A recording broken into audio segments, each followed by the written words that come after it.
Hello everyone, and welcome back to English Radio Channel. This is the place where learning English feels like a relaxed conversation with friends. We are so glad you decided to spend some time with us today. I'm Mark. And I'm Sarah. We're really happy you're here with us today.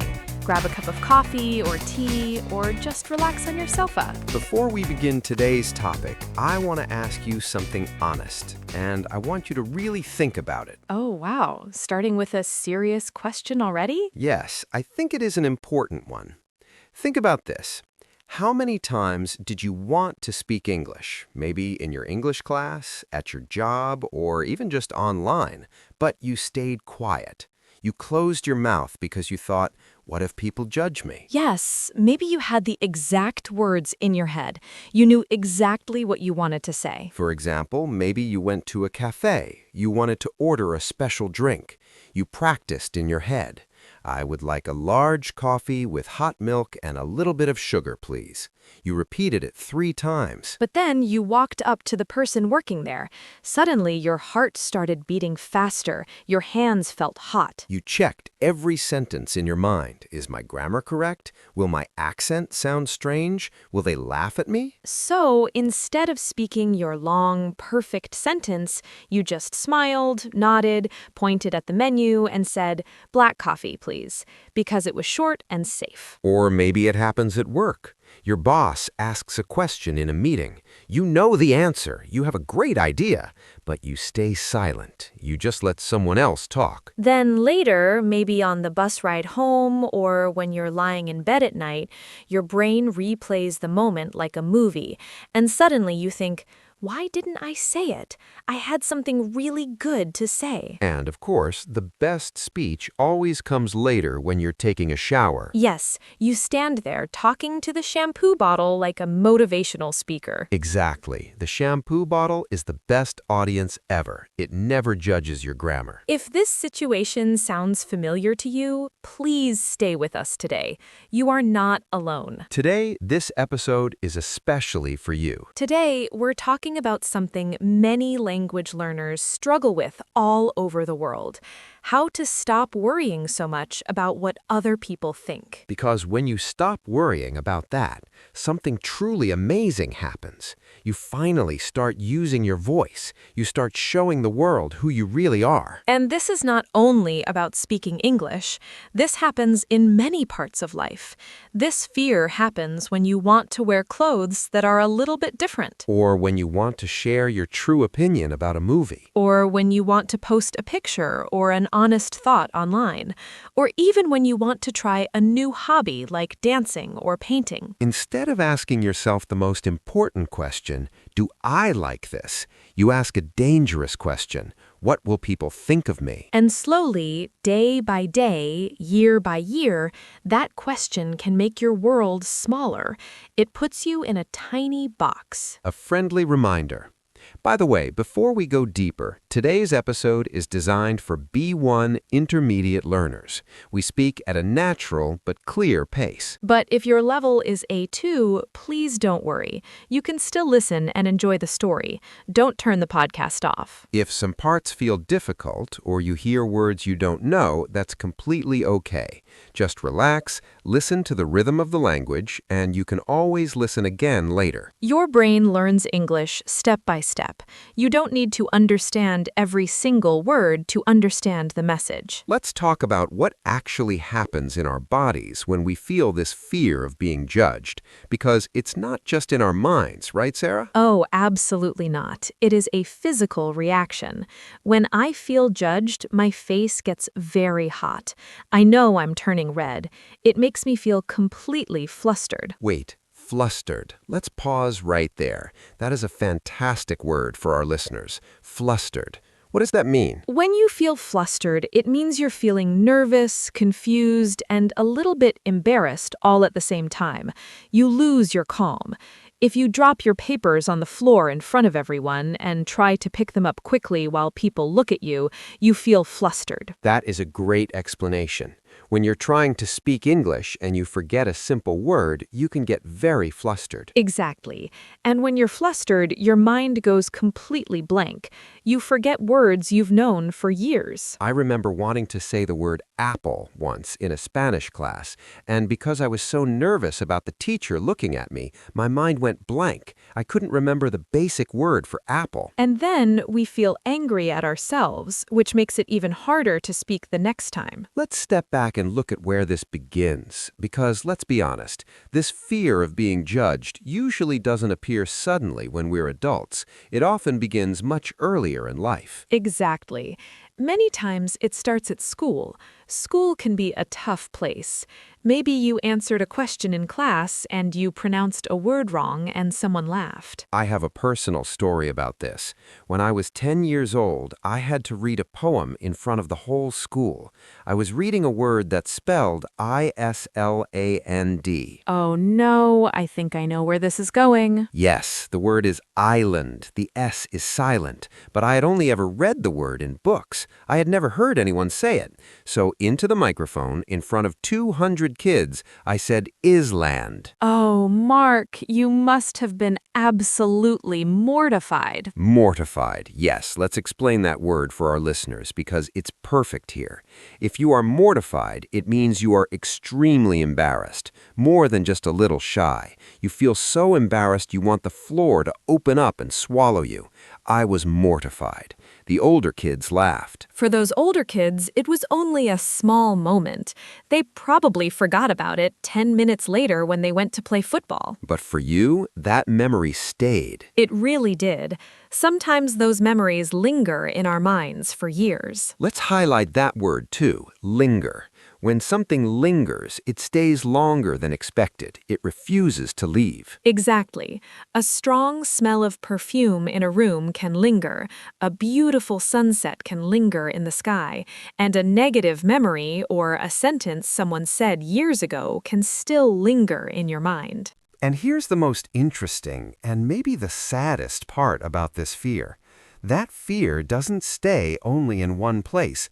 It slowly spreads into other areas of life. Almost like water moving through small cracks in a ceiling, it slowly seeps inside, drop by drop.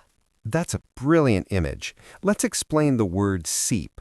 When a liquid seeps, it moves very slowly through small spaces or holes. Right, so if your roof is broken, the rain will seep through the ceiling and damage your house.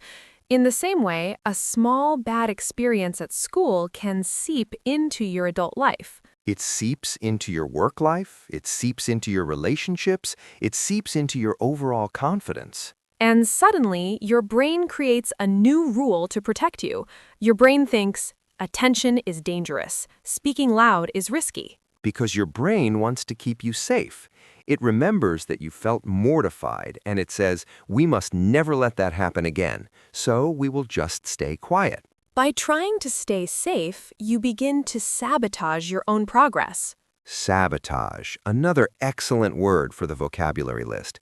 To sabotage something means to secretly destroy it or stop it from being successful. Often, we sabotage ourselves without knowing it. Yes, you want to learn English, but you sabotage yourself by never speaking. You are the one stopping your own success because of a fear that seeped into your mind years ago. I also think we need to talk about modern life, because today, the fear of judgment is made much worse by social media. Oh, definitely. We spend hours scrolling on our phones. We watch videos of people speaking 3, 4, or 5 languages perfectly. We see influencers who have perfect grammar, a beautiful accent, and amazing vocabulary. They look so relaxed. And watching that all day can really distort reality. Distort. Let's pause there. That's a fantastic word. What does it mean when something distorts reality? When something distorts an image or an idea, it changes its normal shape so it looks strange or unnatural. Think of a funny mirror at a carnival that makes you look very tall or very wide. That mirror distorts your reflection. Exactly. So social media distorts our idea of what normal language learning looks like. It makes us think everyone is perfect except us. But we don't see the reality. We don't see that the influencer did 20 different takes to make that one perfect video. We don't see them making mistakes off camera. We only see the final perfect result. Because of all this pressure, when you grow older, something strange happens. You start feeling like people are always watching you, waiting for you to make a mistake. Psychologists actually have a name for this. They call it the spotlight effect. It feels like there is a bright theater spotlight shining right on you. Every mistake feels huge and visible to the whole world. But here's the beautiful, relaxing truth. Most people are not thinking about you that much. It sounds a little funny, but it's true. They're thinking about their own problems. They're worrying about their emails, their work, what they will eat for dinner. We all have a flawed perception of how much others care about our actions. Good word, perception. Let's break that down.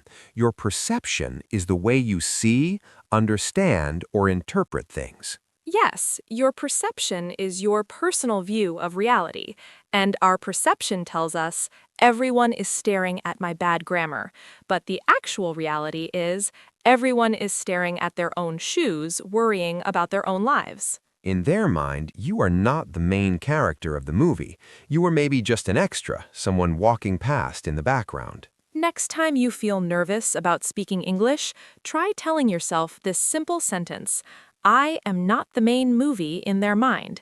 It really helps take the pressure off. Another huge reason people stay quiet is because they compare themselves to native speakers. This is a trap so many of our listeners fall into. They think they need to sound exactly like someone from London or New York. They use native speakers as their benchmark. Let's explain benchmark. A benchmark is a standard or a point of reference that you use to measure other things. If you use a native speaker as your benchmark for success, you will always feel like you are failing because you have different backgrounds. A native speaker has been surrounded by the language for 24 hours a day since they were born. Exactly. Your benchmark should be, can this person understand me? If you go to a train station and ask, where train to London, the grammar is not perfect, but if the ticket person points to platform 4, you communicated successfully. The goal of language is connection, not perfection. But Mark, let's be realistic. Sometimes people do judge. Sometimes people say things that actually hurt. That is true. Maybe someone laughed at your accent, or your coworker corrected your email in front of everyone. When someone points out a mistake, we say they criticize you, and we need to learn the difference between two types of criticism. Right, there is constructive criticism and there is malicious criticism. Let's explain those two words because they're very important. Let's start with constructive. If criticism is constructive, it is meant to help you build and improve.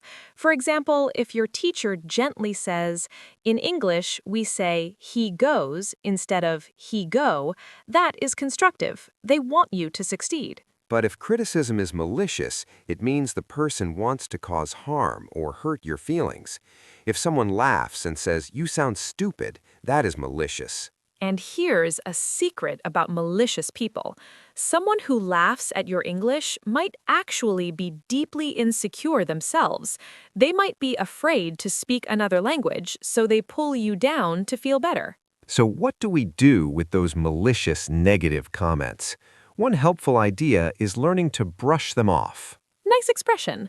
To brush something off means you decide not to care about it. You don't let it enter your heart.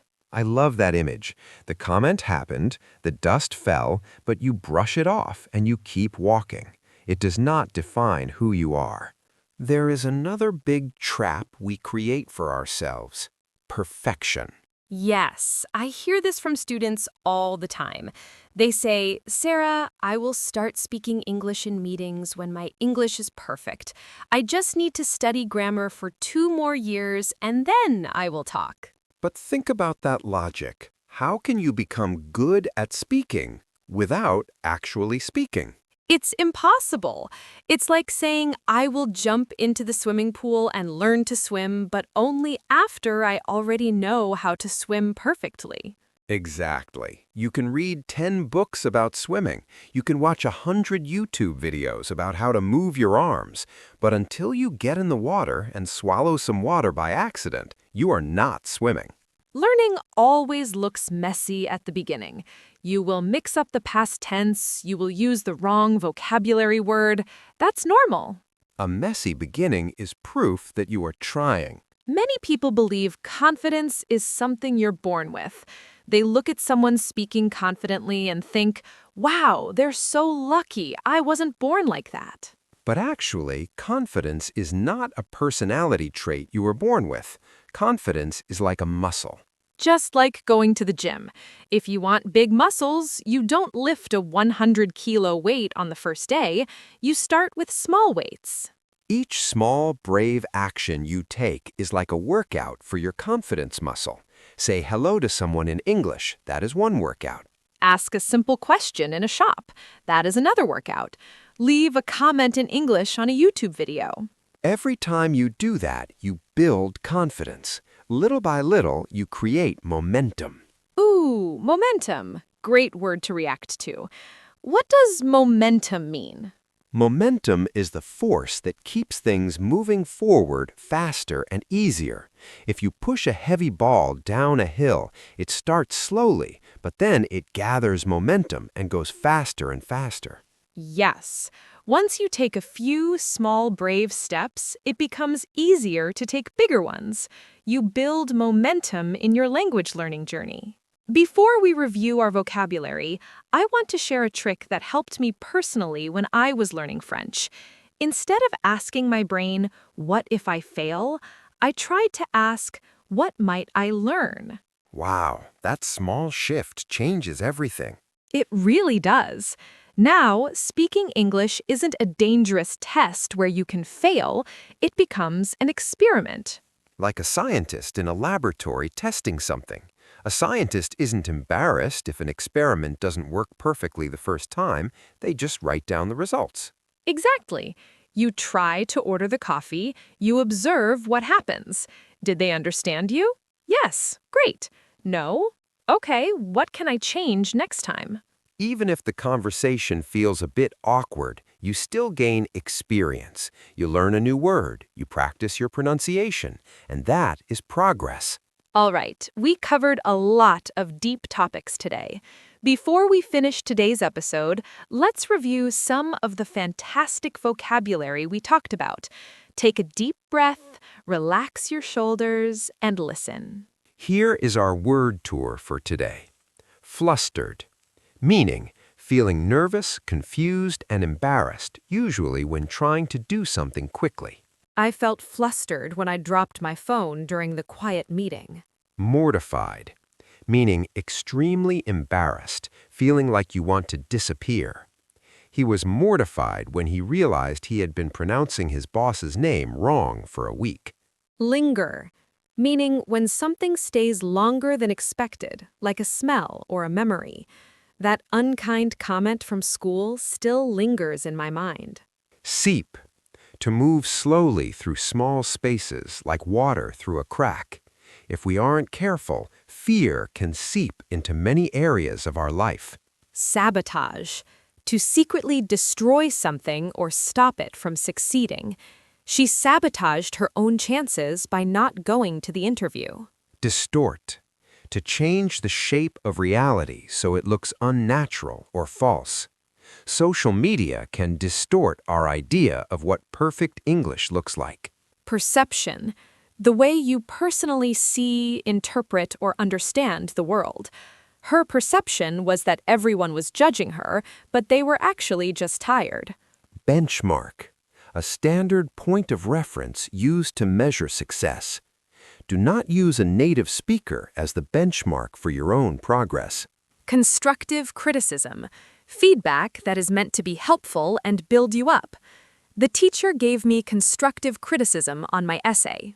Malicious criticism, comments that are meant to be hurtful and cause pain. We should ignore malicious comments on the internet. Brush off. To ignore something negative and not let it affect you, like brushing dust off your jacket. He simply brushed off the rude comment and continued giving his presentation. Momentum, the force that keeps things moving forward faster and easier. Once she started practicing every day, she built incredible momentum. So many wonderful words today. But if you forget all the vocabulary, I want you to remember just this one thing. The goal of learning a language is not perfect English. The real goal is expressing yourself, showing the world who you are. And to do that, you have to practice caring a little bit less about that invisible audience. I have a challenge for everyone listening. Take one small, brave step this week. It doesn't have to be huge. Speak one sentence to a colleague. Order one coffee in English. Ask one simple question online. Progress happens one small step at a time. Do the workout, build the muscle, and gather that momentum. And remember, we'll be right here every week, cheering for you. You can do this. This is Sarah. And this is Mark from English Radio Channel. See you in the next episode.